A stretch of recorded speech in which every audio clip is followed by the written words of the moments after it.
Party आपसे गठबंधन करने के लिए मजबूर होती है, तो आपका निर्णय क्या होगा? नहीं, मैं नहीं चाहता कि वो दल जो है वो भी हमारा दल है वो बैकफुट पे जाए, लेकिन उनकी कार्यशैली की वजह से वो लोग बैकफुट पे गए हैं। मैं आजाद समाज पार्टी के बारे में जवाब देने के लिए बैठा हूँ।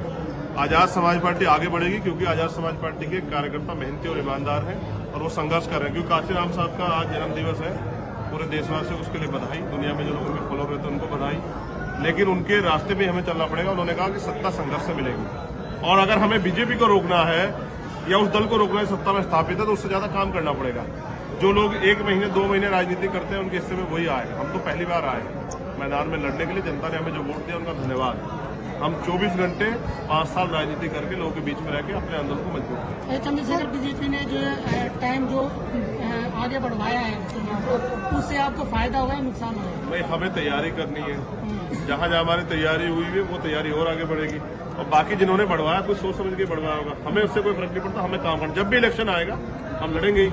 तो हमें भी समय मिला क्योंकि हम मैदान में उतरने वाले हैं। तो मैंने तो कहा ना, आप मुझे गलियों में दिल्ली की घूमते देख लें।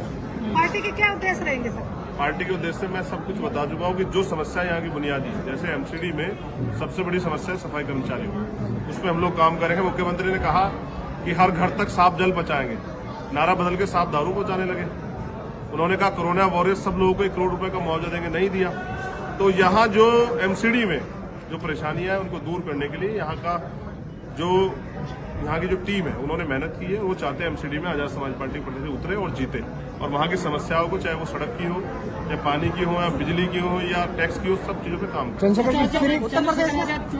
किसी भी पार्टी ने वाल्मीकि समाज को टिकट नहीं दिया और आपने अभी इतने दुनिया भर के नाम गिना दिए आपने प्रत्याशियों के, ये क्यों किया आपने? देखिए, मैं समझता हूँ कि जिसकी इतनी संख्या बढ़ी उसकी इतनी हिस्सेदारी। जिनका यहाँ मुख्यमंत्री होना चाहिए था, अगर उनका पार्षद बन रहा तो इसका आपको नाराज नहीं होना चाहिए, खुश होना चाहिए कि जिनकी भागीदारी, जिनके वोट ज्यादा उनको ज्यादा टिकट दिए गए हैं। और मेरा प्रयास रहेगा कि बहुजन समाज के जितने भी लोग जातियां हैं उन सबको टिकट मिले, क्योंकि जिनकी संख्या भी कम है उनको भी हमें आगे बढ़ाना है, उनका भी हाथ पकड़ना है। यही सामाजिक न्याय है। हमारा प्रयास रहेगा कि आने वाले कल में यहाँ मुख्यमंत्री भी शोषित वर्ग का बने, इसलिए हम अपनी जड़ें मजबूत करें। उत्तर प्रदेश में क्या कमी रही जो बहुजन वहाँ इकट्ठा नहीं हो पाया, फिर दोबारा बीजेपी की पूर्ण बहुमत से सरकार बनी? हर व्यक्ति मुख्यमंत्री बनना चाहता है, इसलिए नहीं हो पाया। सबको मुख्यमंत्री बनना है, किसी को मिशन का काम नहीं करना है। 5 साल जो लोग घर में पड़े रहे वो सिर्फ चुनाव लड़ने के लिए आए, टिकट बांटे और चुनाव लड़े। हम 5 साल सड़क पे लड़े और अब भी लड़ेंगे। और जब कहीं अन्याय अत्याचार होगा आप देखना कोई दल के लोग खड़े होंगे। बिहार में आजाद समाज पार्टी जो लोग मिशन के नाम पर लोगों को गुमराह कर रहे हैं उनके बारे में आप क्या कहना चाहोगे? नहीं, जनता खुद समझदार है, धीरे धीरे समझ रही है कि किसी को एजेंट कहने से एजेंट नहीं होता, काम करने से एजेंट होता है। जो जिसने किया जनता उसको देख रही है। साहब, केंद्र सरकार ने एमसीडी चुनाव इस वजह से टाले हैं। उनका कहना है कि तीनों एक किया जाएगा।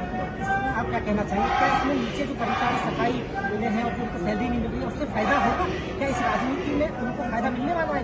देखिए, उन दलों की जिनकी बात आप कर रहे हैं वो सिर्फ हमारे पैर धोते हैं, क्योंकि उनको हमारी वोट चाहिए। उनको कभी उनके एजेंडे में हमारी समस्या रही नहीं। तो हमें अपनी समस्याओं की जानकारी खुद और अब हमने अपनी लड़ाई को अपने कंधों पर उठाने का फैसला लिया है जीते जी। तो इसलिए चुनाव जब भी होंगे हमारे प्रत्याशी मजबूत से लड़ेंगे और हमें उनको जीतने के लिए जो भी मदद हमारे तरफ से होगी उसके लिए हम लोग सड़कों पर रहकर आंदोलन करेंगे, गली गली जाकर लोगों को अपील करेंगे। सफाई कर्मचारियों का कितना समर्थन आपकी पार्टी को मिल रहा है? ये समय बताएगा, अभी तो हम लोग काम करें। सर, दिल्ली में जो फ्री उन्होंने तो सबको बनाया, अब मैं उनसे अपील करूंगा खुद को ही बना लो। कब तक दूसरों के हाथ फैलाते रहोगे? कब तक दूसरों के हाथ फैला के उनसे उम्मीद करते रहोगे? कब तक ठगे जाते रहोगे?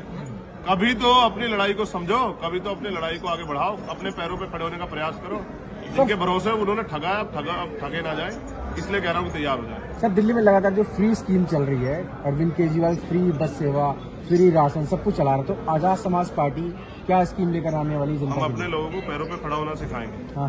ये जो सरकार फ्री में दे ना, हमने बताया कि रोटी, कपड़ा, मकान, शिक्षा, चिकित्सा, रोजगार, सुरक्षा, ये तो कॉन्स्टिट्यूशन देता है। सरकार क्या दे रही है? पैसा तो हमारा ही ले रही है ना, टैक्स तो दिल्ली के लोग ही दे रहे हैं ना, उसी पैसे तो सब कुछ होगा। लेकिन लोगों के दिमाग में तो बुखार चढ़ा हुआ है ना, उसको उतारना पड़ेगा ना सर। एक धर्म का बुखार, एक फ्री का बुखार। और फिर ये सरकार, फिर अब मैं कहना नहीं चाहता लेकिन सच ये है कि दिल्ली में सिर्फ शेड्यूल कास्ट बहुजन समाज के लोगों को लूटा गया है, अपना उनका निशान दिखा के। अब वो लूटेंगे नहीं, अब वो अपने पैरों पर खड़े होने का प्रयास कर रहे हैं। सर, ईवीएम पर तमाम पार्टियों ने मतलब आरोप लगाया, आगे क्या आने वाला है? इसलिए मैंने आरोप नहीं लगाया, क्योंकि मैं तो बहुत दिन पहले कह चुका कि ईवीएम से वोटों की चोरी हो रही है। लेकिन चुनावी दल जो है ना, मैं इसलिए चुप था कि आंदोलन करेंगे चंद्रशेखर और आनंद लेंगे ये विपक्षी दल।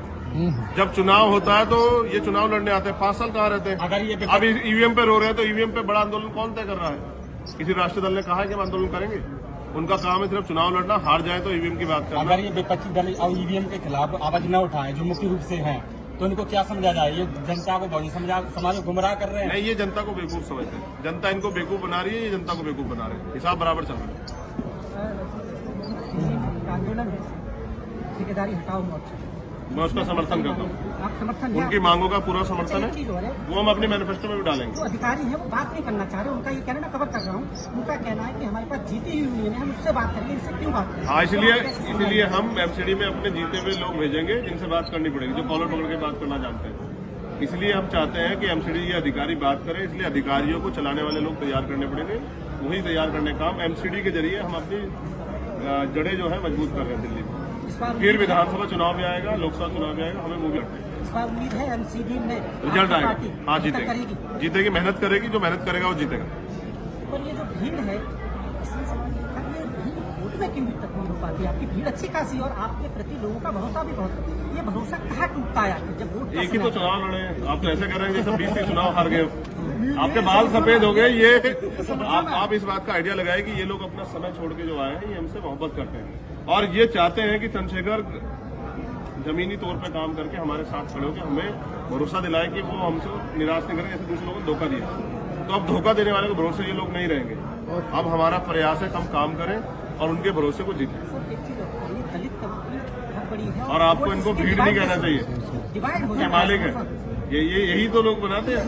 मैं ये कह रहा हूँ कि ये लोग डिवाइड हो जाते हैं, वोट कई पार्टियां आ जाती हैं अलग अलग, इन्हें कुछ बताती हैं और ये डिवाइड हो जाते हैं, एक साथ क्यों नहीं आ पा रहा है? आप बताओ एमसीडी में पहले सरकार कब आई थी? शोषित वर्ग के लोग, शोषित वर्ग के लोगों की सरकार कब आई थी? बहुजन समाज की। तो जो लोग जिन लोगों की वैसे नहीं है उनसे सवाल पूछने चाहिए। मैं तो अभी आया हूँ, मैं तो प्रयास कर रहा हूँ कि एकजुट करूँ। लोगों को जोड़ने की बात हाँ, नहीं, हम संगठन के तौर पे इनको जोड़ रहे हैं, इकट्ठा कर रहे हैं और संगठन के तौर पे जोड़ के, और हम मेहनत करने वाले लोग हैं तो हमें विश्वास है कि जैसा काम हम कर रहे हैं अगर हमारे कार्यकर्ता उसका आधा काम भी करेंगे तो हमारी ताकत जो है ना बढ़ जाएगी। और मैं समझता हूँ कि अब लोग ठेकेदारों के भरोसे ना रहे और ना बहुजन समाज बिकेगा, ना बिकने देगा, और वो अपनी लड़ाई अपने कंधों पे लड़ेगा। धन्यवाद। लास्ट में एक सवाल, बहुत मान्यवर काशीराम जी का जन्म जयंती है, उसके बारे में आप क्या कहना चाहोगे? देखिए, मान्यवर काशीराम साहब ने एक नारा दिया कि नोटों वाला हारेगा, वोटों वाला जीतेगा। लेकिन अब क्या है, मैं खुद चुनाव लड़के आया हूँ, पैसे आधारित चुनाव है, गरीब का बेटा लड़ ही नहीं सकता है। गरीब का बेटा लड़ेगा तो मैंने मीडिया ने दिखाया, मैं 7 दिन तक सड़कों पे वहां अपील करता हूँ, घुमा, एक अखबार ने नहीं छापा, एक टीवी ने नहीं दिखाया। तो इसका मतलब वो हमें नकारते रहेंगे, लेकिन हमें इस लोकतंत्र के जरिए अपनी ताकत बनानी है। तो अब हमने नारा जो है, जैसे पीछे लिखा हुआ है, वोट हमारा राज तुम्हारा, नहीं चलेगा, नहीं चलेगा। उसके साथ जिसकी इतनी संख्या भारी उसकी इतनी हिस्सेदारी, इसी नारे को लेके हम जाएंगे। पहले बहुजन समाज में भाईचारा बनाएंगे, उनको बताएंगे कि धर्म की आंधी में अपने वोट को बांटना नहीं है, अपनी वोट से शक्ति बनानी है। इसलिए एकजुट होकर आजाद समाज पार्टी को वोट करें। जहाँ गरीबों पे अत्याचार और शोषण हो रहा है, आप वहाँ दिखते हो सर, क्या कहना है इसके बारे में? नहीं, मैं लगता हूँ मैं ही दिखता हूँ। नहीं, आप दिखते हो सर, सोशल एक ही नाम होता है हर जगह, वो भी चंद्रशेखर आजाद। नहीं, मेरा काम है और हमारे अध्यक्ष जी बैठे हैं, हम सब लोग करते हैं। चंद्रशेखर तो सिर्फ अभी क्योंकि चंद्रशेखर जिम्मेदार दी गई, बाकी बीमार में आजाद समाज पार्टी के कार्यकर्ता उतना ही समर्पित जितना मैं, और वो काम करता है। उसी की वजह से मेरे जैसे गरीब को पहचान मिली। आज अगर एक गरीब का बेटा यहाँ दिल्ली में बैठा हुआ है इस ऑडिटोरियम में, तो बाबा साहब अम्बेडकर की देन, और अगर राजनीति कर रहा है तो मान्यवर साहब काशीराम। तो दोनों महापुरुषों का जो आंदोलन है उसको मंजिल तक पहुंचाना है। यहाँ एक कुर्सी है इसमें थोड़ी दूर पे ही, 7 रेसकोर्स रोड पे, उस पर हमारी नजर है। जितना जल्दी समाज तैयार हो उतना जल्दी हम लोग उसकी तरफ को आगे बढ़े, और जिस दिन यहाँ उस कुर्सी पे हमारा व्यक्ति बैठेगा इस विचारधारा का, उस दिन ये देश खुशहाल होगा, उस दिन संविधान पूर्ण रूप से लागू होगा। धन्यवाद।